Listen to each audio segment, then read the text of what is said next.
Viewers மக்களுக்கு வணக்கம். தமிழ் சினிமாவில் ரொம்பவே பிரபலமான ஜோடிகள்ல முதல் ஜோடி நயன்தாரா விக்னேஷ். இவங்களை பத்தின ஒரு சுவாரஸ்யமான விஷயம் தான் இப்ப வந்திருக்கு. என்ன அப்படின்னா, நம்ம எல்லாருக்குமே தெரியும், நயன்தாரா விக்னேஷ் அவங்களுக்கு கல்யாணம் முடிஞ்ச அடுத்த ஒரு 3-4 மாசத்திலேயே தங்களுக்கு குழந்தை பிறந்ததா அவங்க அனௌன்ஸ் பண்ணியிருந்தாங்க. அது மட்டும் இல்லாம இரட்டை குழந்தை எங்களுக்கு பிறந்துடுச்சு அப்படின்னு சொன்னாங்க. இதை பார்த்து எல்லாருமே ஃபேக், இது வந்து ரூமர் அப்படின்லாம் சொல்லியிருந்தாங்க. அதுக்கப்புறம் அவங்களே போட்டோவை வெளியிட்டு வீடியோ வெளியிட்டு நாங்க வாடகை தாய் மூலமா குழந்தை பெத்துக்கிட்டோம், இது எல்லாமே கல்யாணத்துக்கு முன்னாடியே லீகலா நாங்க ப்ரொசீஜரை ஸ்டார்ட் பண்ணிட்டோம், நாங்க கல்யாணம் பண்றதுக்கு முன்னாடியே 6 வருஷத்துக்கு முன்னாடி நாங்க ரிஜிஸ்டர் மேரேஜ் பண்ணிட்டோம். சோ அதுக்கப்புறம் கல்யாண டேட்டை பிக்ஸ் பண்ணிட்டு அதுல இருந்து கிட்டத்தட்ட பாத்தீங்கன்னா ஒரு 7 மாசத்துக்கு முன்னாடியே வாடகை தாயை நாங்க பிக்ஸ் பண்ணி எங்களோட ஸ்பெர்ம்ஸ் வச்சுதான் அந்த குழந்தைய நாங்க உருவாக்கணும் அப்படின்ற மாதிரி எல்லாம் சொல்லியிருந்தாங்க. சோ நயன்தாரா அவர்களும் விக்னேஷும் சேர்ந்து வாடகை தாய்க்கு என்னென்ன சீர் செஞ்சாங்கன்னு தெரியுமா? அதாவது வாடகை தாயை வெளிநாட்டுல தங்க வச்சுதான் அவங்க எல்லா விஷயத்தையும் பண்ணிருக்காங்க. அவங்களுக்கு கிட்டத்தட்ட ஒவ்வொரு மாதமும் வளைகாப்பு அப்படின்னு சொல்லி அவ்வளோ பிரம்மாண்டமா பண்ணிருக்காங்க. வெளியாட்கள் யாருமே இல்லாம அவங்க ஃபேமிலி ஃப்ரெண்ட்ஸ் மட்டுமே அந்த வளைகாப்பு எல்லாம் பண்ணிருக்காங்க. 5 மாசத்துல செய்வாங்க, 7 மாசத்துல செய்வாங்க, 9 மாசத்துல செய்வாங்க. ஆனா இவங்க மாசம் மாசம் ஒண்ணு செஞ்சிருக்காங்க. அது மட்டும் இல்லாம அந்த வாடகை தாயை மிகப்பெரிய ஒரு லக்ஸரியஸான ஒரு ஹோட்டல்ல தான் ஸ்டே பண்ண வச்சிருக்காங்க.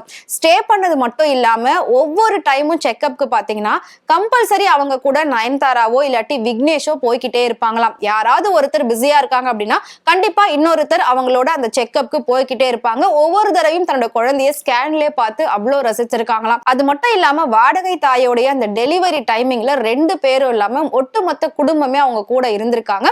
சோ ஒட்டுமொத்த குடும்பமே கூட இருந்தது இல்லாம அந்த பெண் அழகான குழந்தைங்களை பெத்து கொடுத்ததுக்காக அவங்களுக்கு இதுக்கப்புறம் வாழ்நாள் முழுவதும் ஒரு சின்ன கஷ்டம் கூட வராத அளவுக்கு லைஃப் டைம் செட்டில்மெண்ட் எல்லாமே பண்ணிருக்காங்க. அவங்களுக்கு எந்த இடத்துல, எந்த நாட்டுல, எந்த ஊர்ல என்ன வேணும்னு அவங்க விரும்பி இருக்காங்களோ அது எல்லாத்தையும் கொடுத்திருக்காங்க. ஒரு லக்ஸரி பங்களா கொடுத்திருக்காங்க, 2 கார் கொடுத்திருக்காங்க. அது மட்டும் இல்லாம அந்த பெண்ணுடைய வாழ்நாள் முழுவதும் வாழறதுக்கு தேவையான அவ்வளோ வசதியும் பண்ணி கொடுத்திருக்காங்க.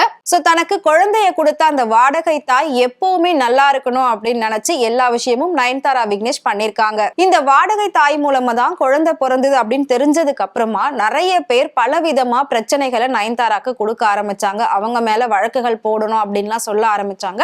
ஆனா ஆரம்பத்துல இருந்து A to Z எல்லாத்தையும் பக்காவா பிளான் பண்ணி லீகலா தான் ஒவ்வொரு விஷயமும் அவங்க பண்ணிருக்காங்க. சோ குழந்தை அப்படிங்கிறது எல்லாருக்குமே பிடிக்கும். அந்த குழந்தைய அவங்க கஷ்டப்படுத்தினா மட்டும்தான் தப்பே தவிர இன்னைக்கு லக்ஸரியா அந்த 2 குழந்தையும் 2 பேரும் சேர்ந்து வளர்த்துக்கிட்டு இருக்காங்க. சோ அதுல எந்த ஒரு தப்புமே இல்ல. முழுக்க முழுக்க இது நயன்தாரா விக்னேஷோடைய குழந்தை தான் அப்படிங்கிறதுக்கு பல டைம் அவங்க ப்ரூவ் பண்ணிருக்காங்க. சோ அவங்க அந்த வாடகை தாய்க்கே இவ்வளவு விஷயங்கள் பண்றாங்க அப்படின்னா தன்னோட குழந்தைங்களுக்கு இன்னும் எவ்வளவு அளவுக்கு அவங்க அந்த வாழ்க்கையை அழகா மாத்துவாங்க அப்படின்றதுல எந்த ஒரு சந்தேகமும் கிடையாது.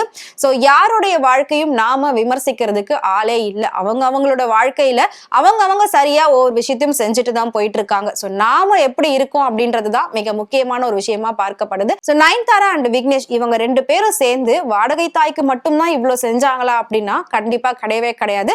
அவங்கள சுத்தி உள்ள அவங்களுக்கு சப்போர்ட் பண்ண அவ்வளோ பேருக்கும் நிறைய உதவிகள் பண்ணிட்டு இருக்காங்க, இப்ப வரைக்கும் பண்ணிட்டு இருக்காங்க. அது மட்டும் இல்லாம நயன்தாரா நிறைய பிசினஸ் எல்லாம் சைட்ல பண்ணிட்டு இருக்காங்க. அதுல வர இன்கம் எல்லாம் ஒரு சில ட்ரஸ்ட் மூலமா அவங்க நிறைய குழந்தைகளுக்கு ஹெல்ப் பண்ணிட்டு இருக்காங்க. அதாவது தத்தெடுத்த குழந்தைங்களுக்கு நிறைய ஹெல்ப் பண்ணிட்டு இருக்காங்க. சோ ட்ரஸ்ட் மூலமா தன்னோட குழந்தைகள் பிறந்த அந்த தினத்துல பிறந்த அத்தனை குழந்தைகளையும் தன்னோட குழந்தை மாதிரியே ஒவ்வொரு விஷயமும் ட்ரெஸ் எடுத்து கொடுக்கறது, ஒரு ஃபெஸ்டிவல் செலிப்ரேஷனா இருக்கட்டும், அந்த குழந்தைங்களோட பர்த்டே, சோ இவங்களோட குழந்தைக்கு இவங்க பர்த்டே அன்னைக்கு கேக் வீட்டுல வெட்டிட்டு திரும்பவும் அந்த குழந்தைங்களுக்கு போயிட்டு கேக் வெட்டுவாங்க.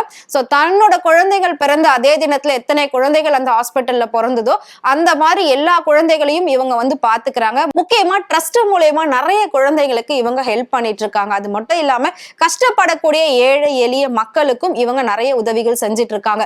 தாங்கிட்ட வேலை பார்க்கிற எல்லாருக்குமே அவ்வளோ உதவிகள் இவங்க பண்ணிட்டு இருக்காங்க. வேலை பார்க்கிற ஒருத்தவங்க தன்னோட பொண்ணுக்கு கல்யாணம் அப்படின்னு சொல்லியிருக்காங்க. கல்யாணத்துக்கு தேவையான அவ்வளவு பணம், நகை இது எல்லாமே நான் கொடுக்குறேன், நீங்க கொஞ்சம் கூட கஷ்டப்படவே வேணாம், உங்களோட கல்யாணத்தை நீங்க சிறப்பா முடிச்சுட்டு அதுக்கப்புறம் நீங்க வேலைக்கு வாங்க அப்படின்னு சொல்லி லீவும் கொடுத்து பணத்தையும் அள்ளி கொடுத்திருக்காங்க. ஒரு பக்கம் நயன்தாரா சினிமாவில ஆட்டிடியூடான ஒரு ஹீரோயின் அப்படின்னு பேர் எடுத்தாலும் மறுபக்கம் மனிதாபிமானம் உள்ள ஒரு நல்ல மனிதர் அப்படின்ற மாதிரி தான் அவங்க பேர் எடுத்திருக்காங்க. சோ எல்லாரையும் நாம வெளி தோற்றத்தை பார்த்தோம், அவங்களோட வெளி நடப்பை பார்த்தோம் நம்ம கணக்கு போடவே முடியாது. யார் யாரு என்னென்ன பண்ணிட்டு இருக்காங்க அப்படின்னு சொல்லி இந்த மாதிரி இன்னும் நிறைய ஹீரோயின்ஸ் மறைமுகமா ஹெல்ப் பண்ணிட்டு இருக்காங்க. பட் இது எல்லாத்தையும் நயன்தாரா போல்டா டைரக்டா கரெக்டா சொல்லி ஒவ்வொரு விஷயத்தையும் பண்ணிட்டு இருக்காங்க.